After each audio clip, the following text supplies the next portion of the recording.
Remember a few videos back before Shazam 2 came out when I said Shazam didn't need Black Adam?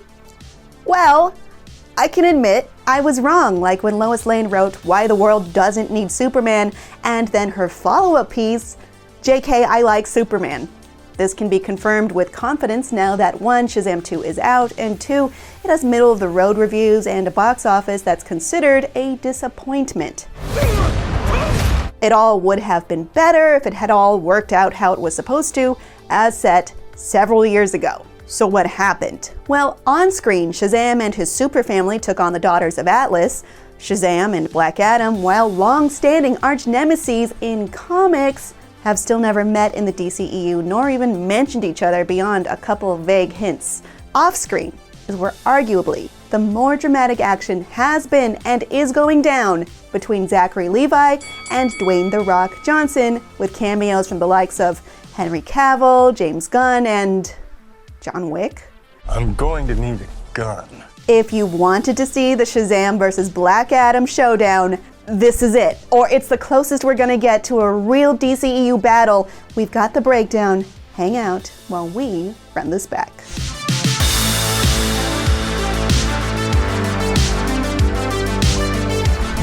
Every great superhero matchup utilizes a little slow burn, building tension, bubbling emotions, and the case of all the meta weirdness surrounding Shazam and Black Adam is not an exception.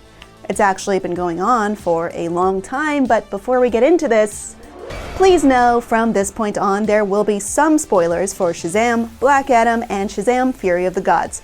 The spoilers are pretty light, but hey, if you want to change the hierarchy of power in the DC universe, there's going to be some talk about the DC universe. There's been a lot of word from various news outlets about the disappointing box offices of Black Adam and Shazam 2 and whose fault they were, with this article saying Johnson reportedly bent DC Studios to his will, got himself and Henry Cavill fired, and tanked Shazam 2 in the process. As another example, there's this article from The Wrap that says Johnson kneecapped Shazam 2 and that Zachary Levi seemingly confirmed it. And then there's this one that says Johnson has summoned the Hounds of Hell to plague Zachary Levi's bloodline for eternity. Except that last one is from a joke Twitter account. It did not happen. Yeah?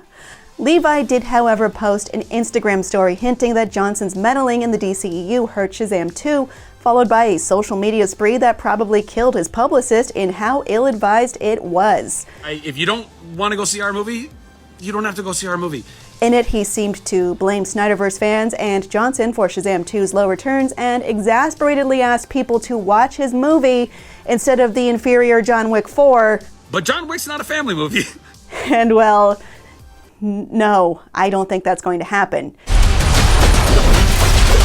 He also used Twitter to ask for a role in The Last of Us Season 2, and that's all I'm going to say about that part. This mess most likely began in earnest in 2014 when Shazam as a franchise began production at Warner Brothers. Levi and Johnson were set for the roles, and according to Variety, Black Adam was originally meant to debut in 2019's Shazam, but Johnson himself told Variety he felt both origin stories in one movie would have been a disservice to his character, so he said, I made a phone call, I said I have to share my thoughts here, it's very unpopular. I really think that you should make Shazam.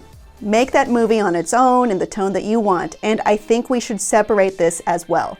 So effectively, he cut Black Adam away from Shazam, and the chasm only widened, with The Wrap reporting Johnson's, quote, thinly veiled disdain, end quote, for the Shazam franchise as he rolled out the hype train for Black Adam and strongly implied the character was equal to, if not stronger than Superman.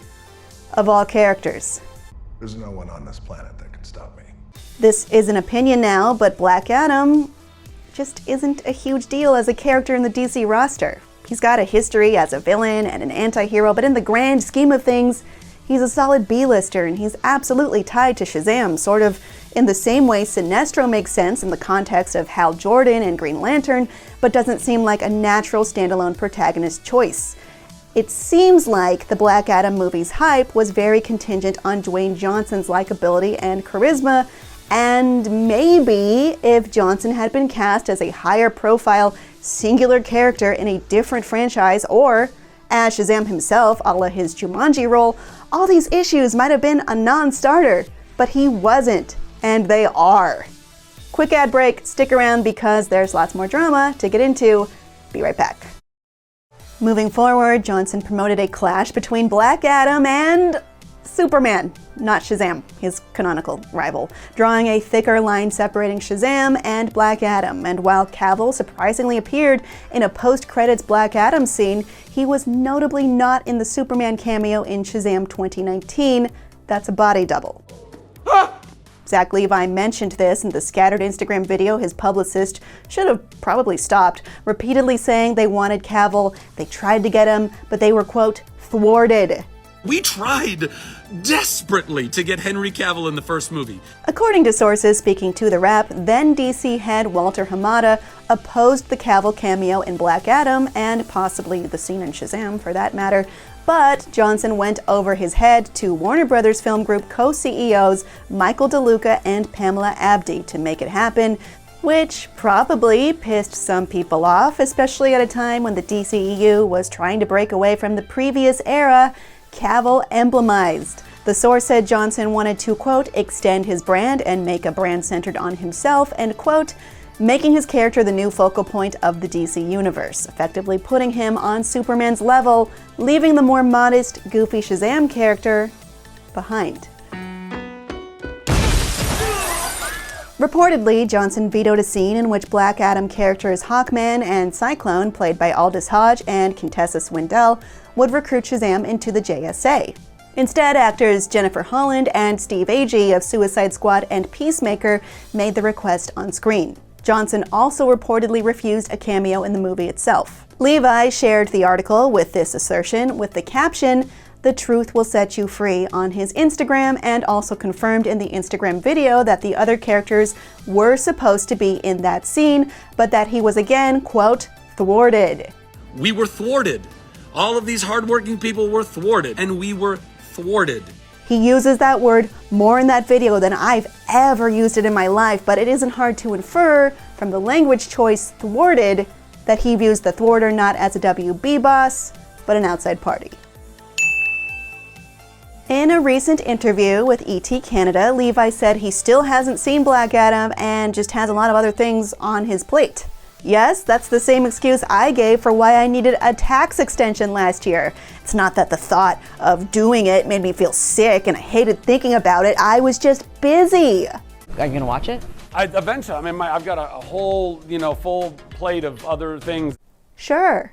Johnson hasn't spoken much on DC-related issues recently, not since announcements from new co-DCEU heads James Gunn and Peter Safran, who, by the way, produced both Shazam movies, of what the next phase for the DCEU will be and how it notably excludes both Dwayne Johnson and Henry Cavill. Zach Levi's future at DC seems less clear, but if you read between the lines of the Shazam 2 box office, it's not as favorable as it once was. And how does he move forward at this point without his arch nemesis, really? Just like Alien vs. Predator, no matter who wins in Levi vs. Johnson, we lose.